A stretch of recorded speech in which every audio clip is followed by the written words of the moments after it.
Hello friends, एक बार फिर हम आपके लिए लेकर आए हैं मास्टर ऑफ हॉरर्स का एक और नया एपिसोड जिसका नाम है राइट टू डाई।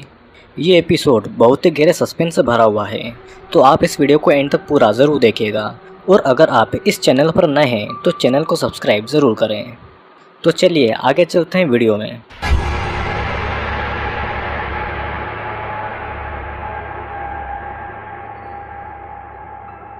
शुरुआत में हम एक खूबसूरत कपल को देखते हैं जिसका नाम क्लिफ और उसकी पत्नी का नाम एबी था। ये दोनों अपनी कार से कहीं पर जा रहे होते हैं। एबी थोड़ी नाराज़ दिखाई दे रही थी और वो क्लिफ से ये कहती है कि आज ये उसकी आखिरी सिगरेट है और इसके बाद वो सिगरेट नहीं पिएगी। फिर वो क्लिफ को कुछ दिखाने को कहती है जिससे कि क्लिफ का ध्यान ड्राइविंग पर से हट जाता है और सामने सड़क पर एक टूटा हुआ पेड़ होने के कारण उनका एक्सीडेंट हो जाता है। क्लिफ ने तो अपनी कार की सीट बेल्ट लगाई हुई थी, लेकिन एबी कार से बाहर निकलकर नीचे गिर जाती है। क्लिफ को कुछ नहीं होता, लेकिन एबी पूरी तरह से पेट्रोल में भीग जाती है। क्लिफ मदद के लिए 911 पर कॉल करता है, लेकिन इतने में कार आग पकड़ लेती है और आग की चपेट में एबी आ जाती है क्योंकि वो पूरी पेट्रोल में भीगी हुई थी। एबी का शरीर क्लिफ के सामने ही आग में जलता रहता है और ये सीन यहीं पर कट कर दिया जाता है। जब क्लिफ को होश आता है तो हॉस्पिटल में होता है। वो डॉक्टर से एबी के बारे में पूछता है और डॉक्टर उसे एबी के पास में ले जाती है। एबी लगभग पूरी तरह से जल चुकी थी। डॉक्टर क्लिफ को ये बताती है कि एबी की नर्व डैमेज हो जाने के कारण वो कोमा में है।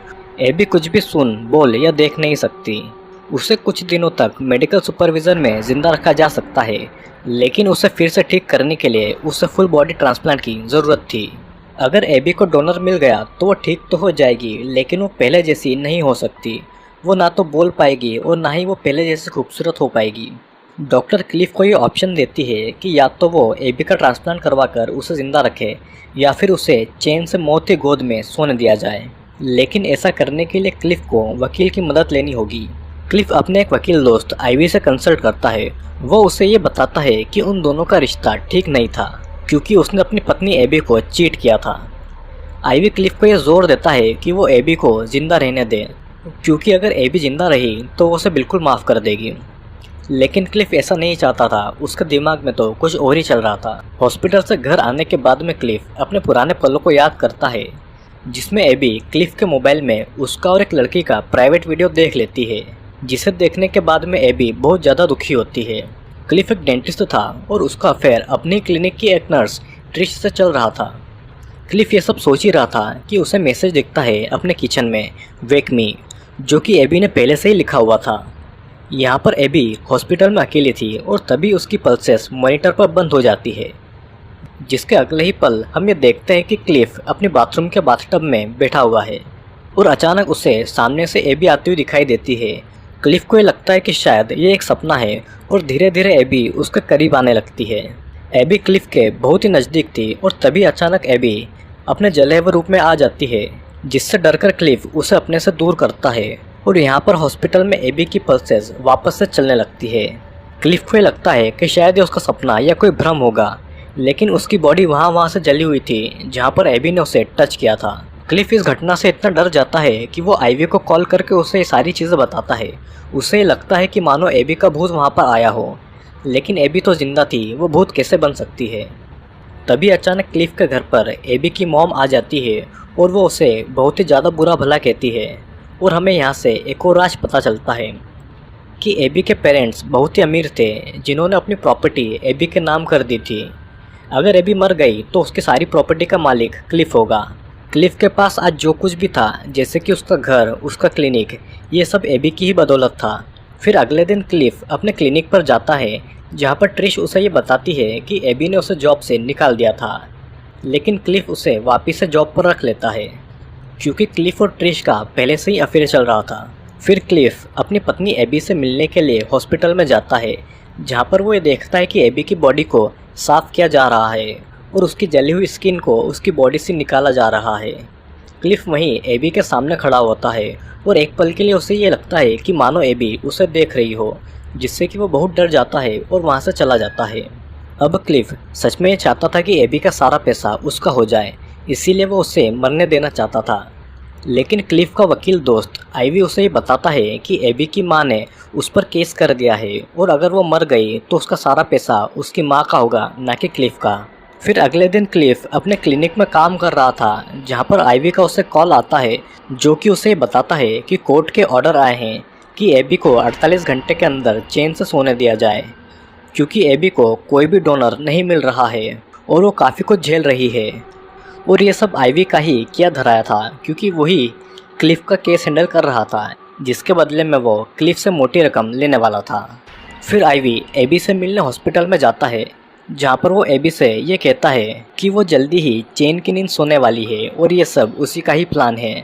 आइवी को ये लगता है कि एबी कोमा में है, लेकिन वो सब कुछ सुन सकती थी। फिर आइवी के जाने के बाद में क्लिफ अपनी पत्नी एबी से मिलने जाता है और वो उसे किस करता है, लेकिन तभी एबी की पल्सेस फिर से रुक जाती है और वहाँ के डॉक्टर उसे रिवाइव करने की कोशिश करते हैं। क्लिफ एबी के रूम से बाहर निकल जाता है, जहाँ पर वो एबी की परछाई देखता है जो कि जल्दी ही गायब हो जाती है। आइवी अभी भी हॉस्पिटल में था, उसे पता नहीं होता और वो फ़ोन को देखते देखते एमआरआई रूम में चला जाता है, जहाँ पर मेटल की चीज़ें ले जाना अलो नहीं होता। और हम देखते हैं कि पीछे से एबी की स्पिरिट आ जाती है और वो एमआरआई रूम के सारे इक्विपमेंट्स को चालू कर देती है, जिससे कि मशीन की मैग्नेटिक फील्ड आइवी को खींच लेती है, क्योंकि उसने मेटल की चीज़ें पहन रखी थी। तभी हमें देखते हैं कि पीछे से एबी आती है अपना शरीर को घसीटते हुए, और वो पूरी तरह से जली हुई थी। वो आइवी के बहुत ही करीब आती है और वो आइवी को भी आग लगाकर मार डालती है। अब क्लिफ को ये पता चल चुका था कि एबी ये सब कुछ कर रही है। क्लिफ डॉक्टर से कहता है कि एबी को जिंदा रखना चाहिए, जिस पर वो उससे कहती है कि अगर एबी को 48 घंटे के अंदर अंदर कोई डोनर नहीं मिला तो उसके शरीर का मांस सड़ने लगेगा और उसे बचाना नामुमकिन हो जाएगा। फिर परेशान होकर क्लिफ अपने घर पर पहुंचता है, जहां पर उसे पहले से ही ट्रिश मिलती है। क्लिफ बहुत ही परेशान था और ट्रिश उसे सेड्यूस करती है और दोनों बहुत ही ज़्यादा क्लोज आ जाते हैं। फिर आधी रात के समय ट्रिश किचन में ड्रिंक लेने जाती है और वो किचन से ही अपने सिडक्टिव फ़ोटोज़ क्लिफ को भेजती है। क्लिफ बहुत ही परेशान अपने बेड पर लेटा हुआ था। वो ये याद करता है कि वो किस तरह से एबी को मनाने के लिए ड्राइव पर ले गया था, जिसके बाद में वो जब ट्रिश के फ़ोटोज़ देखता है तो उसे फ़ोटोज़ में पीछे एबी दिखाई देती है अपने जले हुए रूप में, और वो धीरे धीरे ट्रिश के करीब आ रही थी। और तभी अचानक किचन से ट्रिश के चिल्लाने की आवाज़ आती है, और जब क्लिफ ट्रिश के पास पहुंचता है तो वहाँ पर कोई नहीं होता और ट्रिश को बस दूर से जलने की बदबू आ रही थी। क्लिफ को फिर से एबी का मैसेज दिखाई देता है, जिस पर लिखा हुआ था स्किन, और वो समझ जाता है कि उसे क्या करना है। एबी को बचाने में अब सिर्फ 3 घंटे बचे थे और क्लिफ ट्रिश को हेवी ड्रग देता है, जिससे कि वो नशे में रहे, और वो ट्रिश की स्किन को उसकी बॉडी से खींचकर निकालने लगता है। क्लिफ ट्रिश को जान से मारने के बजाय उसे हेवी ड्रग के नशे में रखता है ताकि वो मरे नहीं और उसकी स्किन फ्रेश रहे। अब एबी को बचाने में कुछ ही घंटे बचे थे और वो ट्रिश की पूरी स्किन और उसके अंगों को निकालकर कार से हॉस्पिटल जाता है।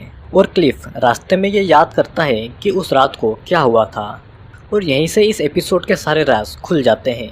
एबी को ट्रिश और क्लिफ के अफेयर के बारे में पता चल चुका था और वो उन दोनों का प्राइवेट वीडियो भी देख चुकी थी, जिससे कि वो बहुत नाराज़ थी और क्लिफ उसे मनाने के लिए उसे ड्राइव पर ले जाता है, जहाँ पर रास्ते में एबी उसे बताती है कि वो प्रेग्नेंट है, लेकिन वो क्लिफ को अपनी प्रॉपर्टी और अपनी ज़िंदगी से जल्दी ही निकालने वाली है। क्लिफ एबी की ये बातें सुनकर चौंक जाता है और उसका ध्यान ड्राइविंग पर से हट जाता है, जिससे कि उनका एक्सीडेंट हो जाता है, जैसा कि शो के स्टार्टिंग में बताया गया था। क्लिफ 911 पर मदद के लिए कॉल नहीं करता और वो खुद ही एबी को जलाकर मारने की कोशिश करता है। फिर हम ये देखते हैं कि क्लिफ जल्दी जल्दी ट्रिश की स्किन को लेकर हॉस्पिटल पहुंचता है, लेकिन हॉस्पिटल पहुंचकर उसे पता चलता है कि एबी वहां पर नहीं थी। क्लिफ को डॉक्टरों द्वारा ये बताया जाता है कि एबी खुद ही रात के समय मर चुकी है, जिसे सुनने के बाद में क्लिफ बहुत ही ज़्यादा हताश हो जाता है और अपने घर की तरफ निकल जाता है। अपने घर पहुंचने पर क्लिफ ट्रिश की स्किन और उसकी बॉडी के अंगों को डस्टबिन में डाल देता है, और हम ये देखते हैं कि एबी, या यूँ कहें कि एबी की स्पिरिट उसका दरवाजे पर इंतज़ार करती है। फिर दोनों अपने घर के अंदर चले जाते हैं और ये एपिसोड यहीं पर ख़त्म हो जाता है। तो दोस्तों, ये था राइट टू डाई का एक्सप्लेनेशन। कैसा लगा कमेंट में ज़रूर बताइएगा। यहाँ पर एबी एक अमीर लड़की थी जिसका पति क्लिफ उसे चीट करता था, जब एबी को इसके बारे में पता चला तो उसने अपने पति क्लिफ को अपनी प्रॉपर्टी से निकालने के बारे में सोचा, लेकिन क्लिफ ऐसा नहीं चाहता था। वो अपनी पत्नी एबी को जलाकर मारने की कोशिश करता है, लेकिन एबी पूरी तरह से नहीं जलती और बच जाती है। एबी को जिंदा रखने के लिए डोनर की ज़रूरत थी, लेकिन क्लिफ ऐसा नहीं चाहता था। एबी कोमा में थी और जब जब उसकी हार्ट बीट बंद होती थी तब तब वो अपने शरीर से निकलकर क्लिफ से बदला लेने आती थी। क्लिफ ये समझ जाता है कि एबी तो कोमा में है, लेकिन उसकी आत्मा उसे जीने नहीं देगी और इसी के डर से वो उसे अब जिंदा रखना चाहता था, जबकि पहले क्लिफ उससे मारने की सोच रहा था। क्लिफ ट्रिश की स्किन निकाल लेता है एबी को डोनेट करने के लिए, लेकिन तब तक बहुत देर हो जाती है और एंड में हम ये देखते हैं कि एबी की आत्मा क्लिफ का इंतज़ार कर रही है उसका बदला लेने के लिए। आई होप दोस्तों आपको ये वीडियो ज़रूर पसंद आया होगा। अगर वीडियो पसंद आया हो तो लाइक करें और कमेंट करके अपने व्यू ज़रूर शेयर करें। अगर आप चैनल पर नए हैं तो चैनल को सब्सक्राइब ज़रूर करें, क्योंकि और भी कई सारे वीडियोस जल्दी ही आने वाले हैं।